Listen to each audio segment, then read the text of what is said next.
estava meditando quando me apareceu uma entidade e vendo meu pensamento, lamentando as dores que temos vivido em nossos arraiais, lamentando o meu próprio fracasso, de não haver sensibilizado uma alma para a vivência do Evangelho. O Espírito me disse em alemão: tenha calma. O meu cérebro traduziu. Ele estava vestido de um pijama de listras.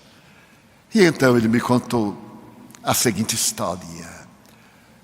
Em 1942, em um amanhecer numa aldeia da então Tchecoslováquia, hoje 2 países, o tcheco e o eslovaco, seus irmãos acordaram-no, porque a cidade havia sido invadida e ali estavam as tropas de choque, reunindo judeus para que fossem arrancados da modesta aldeia e levados para um campo de concentração, de trabalhos forçados e de extermínio. Ele tinha apenas 12 anos. Havia uma compreensão jovem, mas forte, que lhe dava talvez uma idade maior. E de repente ele estava tremendo de frio com todos, ali na praça, com sua mãe, suas 2 irmãs, seus 3 irmãos.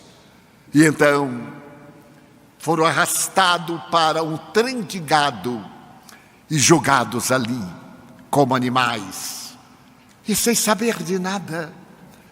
O trem partiu, avançou o dia, venceu a noite, e na madrugada seguinte, ele parou em uma cidade da Polônia. Naquele momento, saíram do trem aos gritos e às chibatadas. O ambiente se havia tornado promíscuo, daquelas horas terríveis de presídio e de movimentação. E nesse momento seus irmãos pegaram-no e disseram-lhe: vão lhe perguntar o nome e a idade. Então diga Warren, 16 anos. Mas somente isto. As pessoas foram divididas, as mulheres, as crianças, os idosos, os doentes, e foram mandados imediatamente para uma casa baixa, quadrangular, de portas largas, de onde saía uma frouxa luz. Veio um soldado e perguntou-lhe nome e idade. Warren, 16 anos, para a direita. Desta forma ele foi poupado. E começou a ser levado de um a outro campo de trabalhos forçados. Os anos se passaram e em 1945 ele era um trapo. Estava com 17 anos e havia resolvido suicidar-se por fim, atirar-se na cerca eletrificada, quando saiu caminhando com o pensamento da autodestruição. E do outro lado estava uma jovem comendo uma maçã.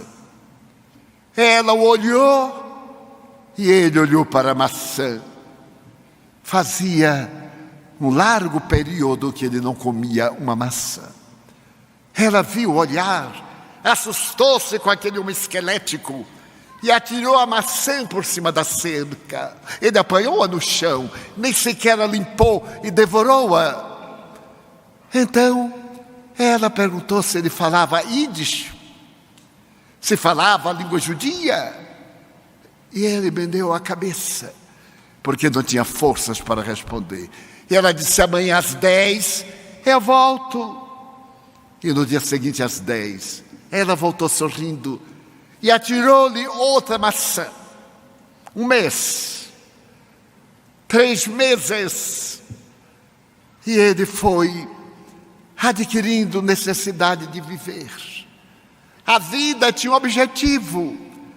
Aquela menina estranha que ele ignorava o sofrimento, dava-lhe uma maçã diário e olhava com uma surpresa estranha e fugia. Foi então que ele percebeu que eram poucos os que restavam no campo. Todos estavam sendo aceleradamente levados à câmara de gás, fuzilados, atirados em cova geral e queimados. Havia uma precipitação no campo. E ele sabia que no dia seguinte, às 10 horas, ele estaria diante do pelotão, ou na câmara.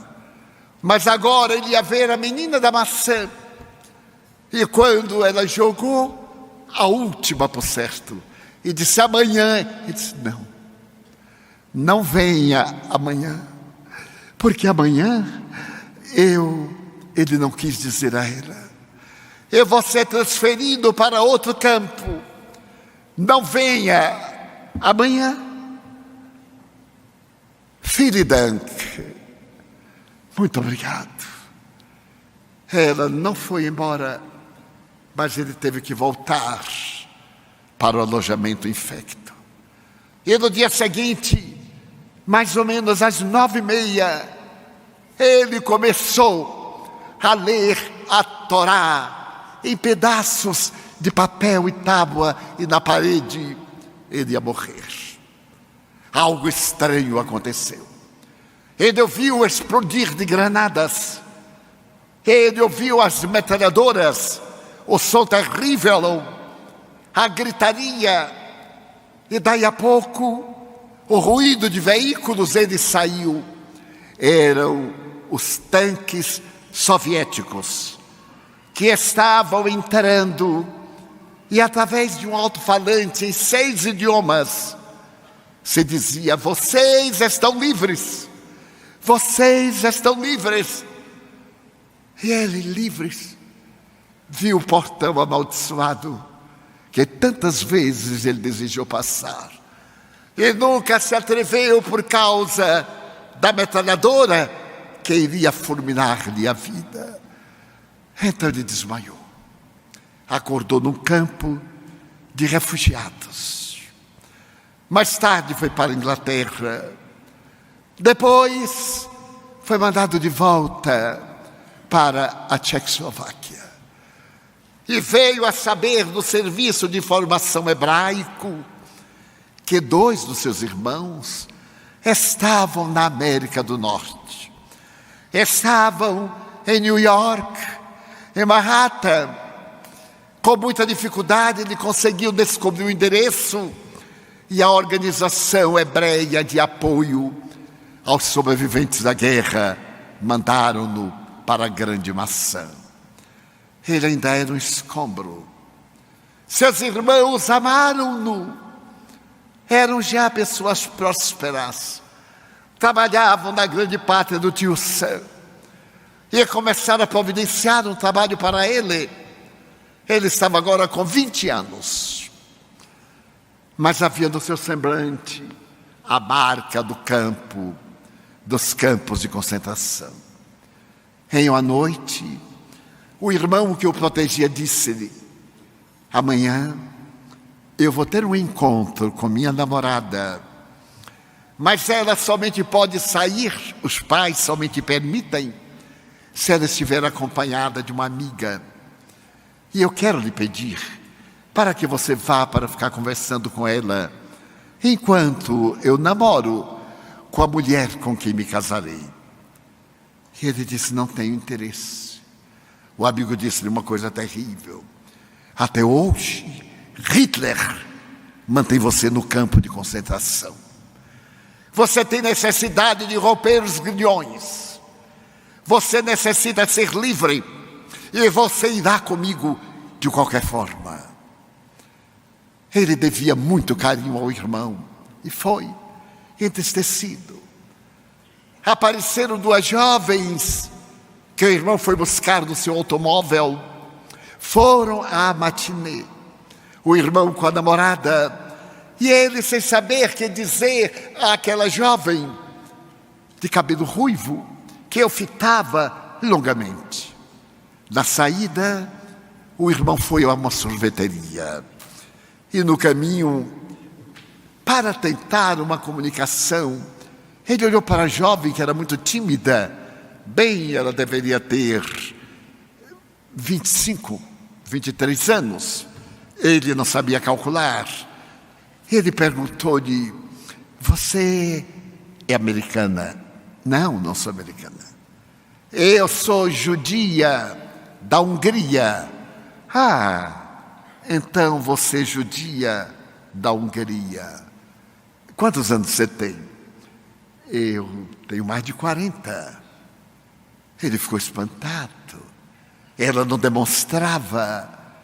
Mais de 40, E então ela disse: você fala o inglês? É engraçado.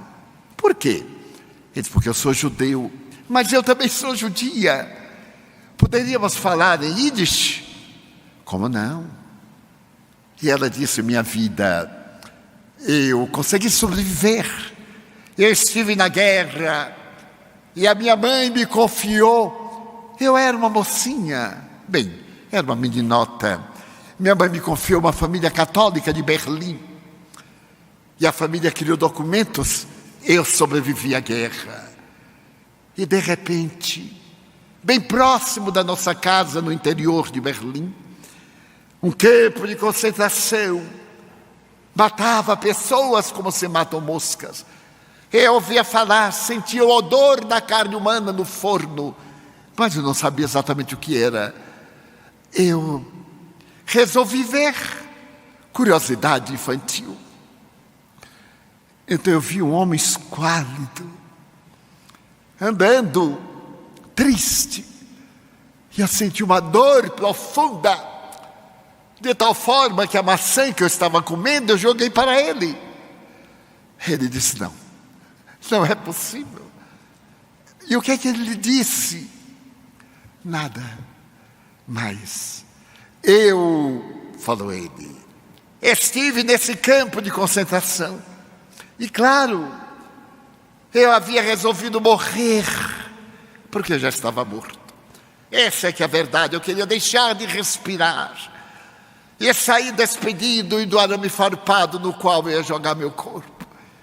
E vi uma menina comendo uma maçã. Ela jogou-me. A moça disse: pare o carro. Essa menina fui eu. Ele disse: não pode. Não pode ser. Não me iluda. Você lembra, por acaso, da última frase que eu disse? Como não? Você disse: não volte amanhã, porque eu vou ser transferido para o outro campo. Ele desmaiou nos braços dela. No dia seguinte, voltaram a encontrar-se.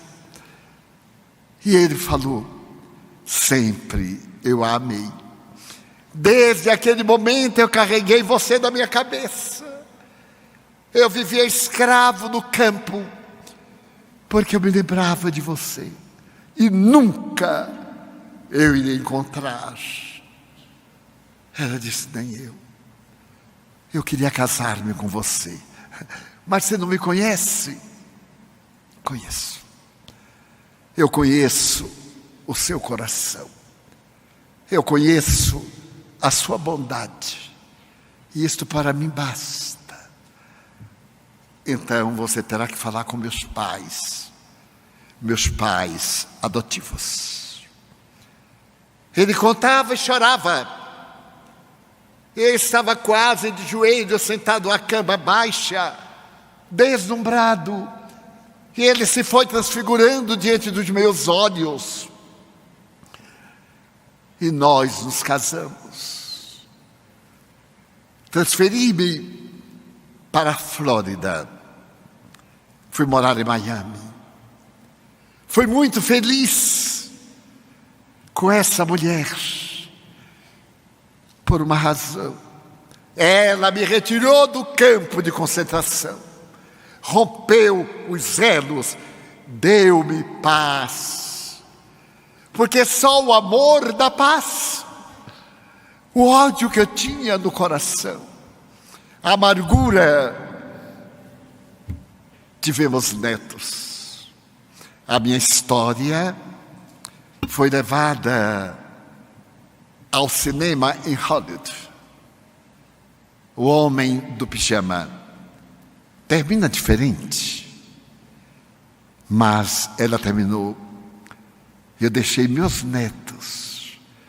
E Deus, Jeová, me deu a missão de sair pelo mundo, dizendo às pessoas que se amem e àqueles que têm como Messias o Jesus de Nazaré, que se apeguem